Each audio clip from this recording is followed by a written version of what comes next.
കേരളത്തിലെ ജനങ്ങൾക്ക് ഇത് വളരെ വ്യക്തമായിട്ട് മനസ്സിലാകുന്നു എന്നാണ് നമ്മുടെ മറിയക്കുട്ടി ചേട്ടത്തി അടക്കം പറഞ്ഞല്ലോ. മോദി അരിയൊക്കെ തരുന്നു, പിണറായി അത് എനിക്ക് തരുന്നില്ല എന്നാണ്. എന്ന് പറഞ്ഞാൽ കേന്ദ്ര സർക്കാർ കേരളത്തിലെ ജനങ്ങൾക്ക് വേണ്ടിയിട്ടുള്ള വിവിധ പദ്ധതികൾ നടപ്പിലാക്കുന്നത് അത് കേരളത്തിലെ ജനങ്ങൾക്ക് കിട്ടാതിരിക്കാനുള്ള കാരണം സംസ്ഥാന സർക്കാരാണ്.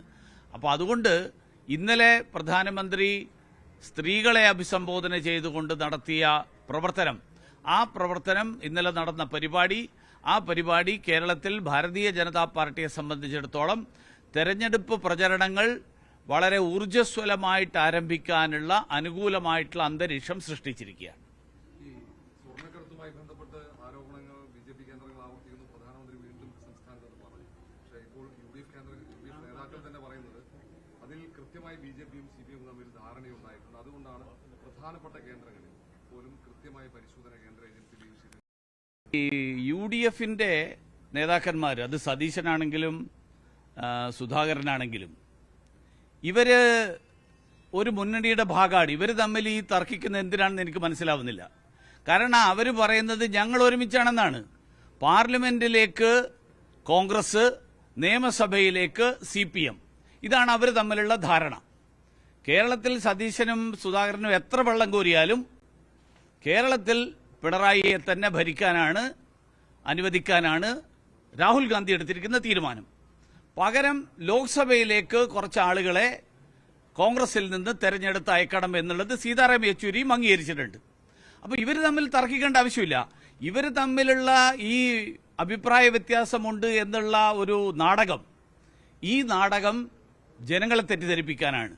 ബിജെപി സിപിഎമ്മുമായിട്ട് ധാരണയുണ്ടാക്കേണ്ട ഒരാവശ്യമില്ല. കാരണം ബംഗാളിലും ത്രിപുരയിലും സിപിഎമ്മിനെ തുടച്ചു നീക്കിയത് കോൺഗ്രസ് അല്ല, ബിജെപിയാണ്. കേരളത്തിലും സിപിഎമ്മിനെ തുടച്ചു നീക്കാൻ പോകുന്നത് ബിജെപി തന്നെയാണ്. സ്വർണ്ണക്കടത്തിന്റെ കാര്യത്തിലുള്ള അന്വേഷണം, ആ അന്വേഷണം എവിടെയൊക്കെ എത്തിയെന്ന് എല്ലാവർക്കും അറിയാം. പ്രിൻസിപ്പൽ സെക്രട്ടറി എത്ര മാസം ജയിലിൽ കടന്നു എന്നും നമുക്കെല്ലാവർക്കും അറിയാം. പക്ഷേ CBI അന്വേഷണം എന്ന് പറഞ്ഞ് ചെല്ലുമ്പോൾ സതീശനും പിണറായിയും കൂടി ഒരുമിച്ചിരുന്ന് കേന്ദ്ര ഏജൻസികൾ പീഡിപ്പിക്കുന്നു എന്നുള്ള മുദ്രാവാക്യം അവർ തന്നെയാണ് ഒരുമിച്ച് ഉയർത്തുന്നത്.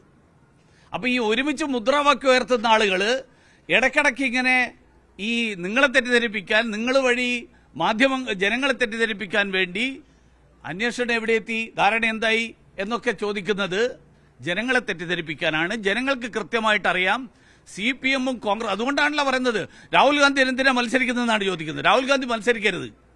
വയനാട് സീറ്റ് CPM-നാണോ, അതായത് ഇടതുപക്ഷത്തിനാണോ കോൺഗ്രസിനാണോ എന്നുള്ള കാര്യത്തിൽ അവർ തമ്മിൽ ധാരണയായിട്ടുണ്ടാവില്ല. പക്ഷെ എന്റെ വിശ്വാസം, എന്റെ അറിവനുസരിച്ച് രാഹുൽ ഗാന്ധിക്കാണെന്ന് അവരുടെ കേന്ദ്ര നേതൃത്വം തീരുമാനിച്ചിട്ടുണ്ട്. കേരളത്തിലെ നേതാക്കന്മാർ പ്രസ്താവന ഇറക്കും, ബിനോയ് വിശ്വം പ്രസ്താവന ഇറക്കും. പക്ഷേ രാജ സമ്മതിച്ചിട്ടുണ്ട്, അല്ലെ യെച്ചൂരി സമ്മതിച്ചിട്ടുണ്ട് രാഹുൽ ഗാന്ധി കേരളത്തിൽ നിന്ന് ജയിച്ചു പോകണം.